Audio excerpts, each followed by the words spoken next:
Walang kawala sa batas ang isang 56 anyos na street-level individual matapos madakip sa isinagawang buy-bust operation ng PNP sa Santa Ilocos Sur.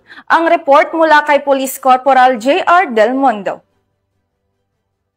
Estado ng isang 56 anyos na lalaki na kabilang sa street-level individual sa isinagawang anti-legal drug buy-bust operation ng pinagsanib na puwersa ng Santa Municipal Police Station bilang lead unit, Ilocos Sur PDEU, Ilocos Sur PIU, 103rd Maneuver Company ng RMFB-1, RDEU-1 at Candon City Police Station. Narekobre sa nasabing operasyon ang 3.22 grams ng hinihinalang shabu na nakapaloob sa 3 transparent plastic sachet at nagkakahalaga ng 21,896 pesos. Kasama rin sa mga nakumpiskang ebidensya ang isang piraso ng 1,000 peso bill bilang buy-bust money at mga hinihinalang drug paraphernalia na naglalaman ng suspected shabu residue. Isinagawang inventory at marking sa mga ebidensya sa mismong lugar ng operasyon sa presensya ng suspect at ng mga mandatory witnesses. Ang suspect ay naharap ngayon sa kasong paglabag sa Republic Act 9165 o ang Comprehensive Dangerous Drugs Act of 2002.